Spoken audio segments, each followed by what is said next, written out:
అందరికీ నమస్కారం. కే స్టేషన్ కి స్వాగతం. ఈరోజు మనం రామకృష్ణ పరమహంస చెప్పిన కథల్లోంచి ఇంకొక మంచి కథ చెప్పుకుందాం. సాధువుగా నటించిన దొంగ. రండి విందాం. ఒక ఊర్లో ఒక జాలారి ఉండేవాడు. రోజు చేపలు పట్టి విక్రయించి జీవితం గడపడం అతనికి చాలా శ్రమగా తోచింది. నేనెందుకింత కష్టపడి పనిచెయ్యాలి? కొందరు ధనవంతుల ఇంట్లో చొరబడితే అయిపోతుంది అని తీర్మానించి తన వృత్తిని వదిలేశాడు. రాత్రి సమయంలో పొరుగువారింట్లో చొరబడి దొంగతనం చేసుకుంటూ ఒక రాత్రి పెద్ద జమీందారుకు చెందిన తోటలోకి ప్రవేశించాడు. ఆ తోటలోని చెరువులో బాగుగా బలిసిన చేపలు పుష్కలంగా ఉండడం చూసిన వెంటనే అతనిలో దురాశ చెలరేగింది. వెంటనే వల విసిరి చేపలు పట్టడం ప్రారంభించాడు. కాని నడిరాత్రిలో ఇలా చేయడం వల్ల తోటలో అలజడి జరిగింది. జమీందారు సేవకులు కొందరు కాపలా కాస్తున్నందువల్ల ఆ అలజడి విన్న వెంటనే దివిటీలు తీసుకుని చుట్టూ గాలించసాగారు. జాలరికి ఇప్పుడు అర్థమైపోయింది. ఇంకా కొద్దిసేపట్లో జమీందారు సేవకులు అతన్ని పట్టుకుంటారు. ఏమీ చేయడానికి తోచక అతడు, ఓ దేవుడా, ఈసారి మాత్రం నన్ను రక్షించు, ఇక ఈ జన్మలో దొంగతనం చెయ్యును అని ప్రార్థించాడు. ఎలాగో అప్పుడతనికి ఒక ఉపాయం తోచింది. మరుక్షణం తన వలను దూరంగా విసిరీసి కౌపీన్యం మాత్రమే ఉంచుకుని మిగతా దుస్తులంతా విప్పిపారేశాడు. అదృష్టవశాత్తుగా అతనికి పక్కనే చెత్త చెదారములు కాలిన బూడిద కనిపించింది. ఒళ్ళంతా బూడిద పూసుకుని పద్మాసనం వేసుకుని ఒక ఋషి పుంగవుని వలె చెట్టు కింద కళ్ళు మూసుకుని కూర్చునున్నాడు. అంతలో అచటికి వచ్చిన జమీందారు సేవకులు తమ తోటలో విభూతి ధరించిన సాధువు ధ్యానంలో కూర్చునుండడం చూసి తన జమీందారు వద్దకు పరుగు తీశారు.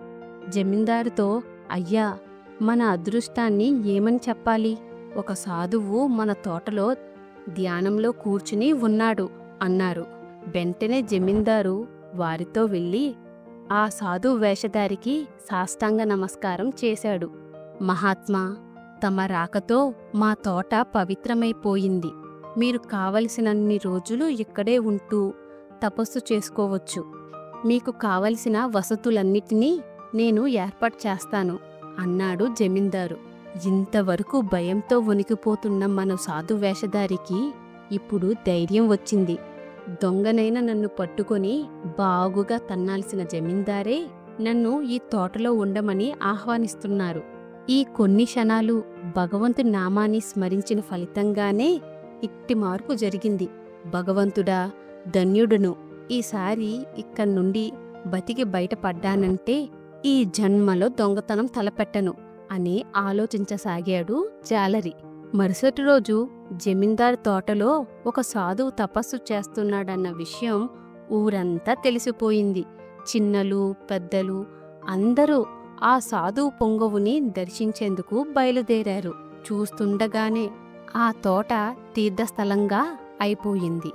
భక్తులు ఆ యోగి పొంగవునికి ఫలములు పుష్పాలు సమర్పించసాగారు, హారతులివ్వసాగారు. మన జాలరి మూసిన కళ్ళు తెరవకుండా పూర్తిగా ధ్యానంలో మునిగిన వానివలే చలింపక కూర్చుని ఉండసాగాడు. రాత్రి చాలాసేపు పైన తర్వాతనే వచ్చిన వారంతా తిరిగి వెళ్లారు. అద్భుతం అనుకుంటున్నాడు జాలరి. నేను కేవలం ఒక యోగి పొంగవునిగా నటించాను. అందుకే ఇంత మర్యాద గౌరవం ఉండే పక్షంలో నేను అసలైన యోగి పుంగవుడునైతే ఎంత గౌరవం మర్యాద లభించేది కదా. కాని ఈనాటి అనుభవం నాకు మంచి గుణపాఠం నేర్పింది. కేవలం క్షణికమైన ఈ విషయ సుఖాలతోనూ పేరు ప్రతిష్టలతోనూ నాకేం పని? భగవంతుణ్ణి సాక్షాత్కరించుకున్నప్పుడే ఈ జన్మ సార్థకమవుతుంది. జీవితంలో మానవుడు సాధించవలసిన పరమార్థమిదే. భగవంతుని మీద అసంచల భక్తి విశ్వాసాలు పెంపొందించుకోవాలి. మరుసటి రోజు ఆ ఊరి ప్రజలంతా ఆ యోగు పొంగవుని దర్శించేందుకు జమీందార్ తోటకు వెళ్లారు. కాని అక్కడ అతడు వారికి కనిపించలేదు. నిజమైన వైరాగ్యం కలిగినందువల్ల పవిత్రమైన యోగి పొంగవుడు గుట్టకు మనుష్య సంచారం లేని ఏ కొండ గృహల్లో తపస్సు చేసుకునేందుకు అతడు వెళ్ళిపోయాడు. మందు తెలిసి తిన్నా తెలియక తిన్నా అది దాని ప్రభావాన్ని చూపి తీరుతుంది. అదే రీతి కేవలం నటన కోసం సాధుత్వాన్ని అవలంబించుకున్నప్పుడు కూడా మానవుని జీవితం మెరుగుపడే అవకాశాలు ఎక్కువగా ఉన్నాయి. అదండి కథ. కథ నచ్చిందా? లైక్ చేయండి. మీరు లైక్ చేయడం ద్వారా ఈ కథ ఎక్కువ మంది తెలుగు ప్రేక్షకులకు చేరుతుంది మరియు మమ్మల్ని ముందుకు నడిపిస్తుంది. మరొక మంచి కథతో మళ్ళీ కలుద్దాం.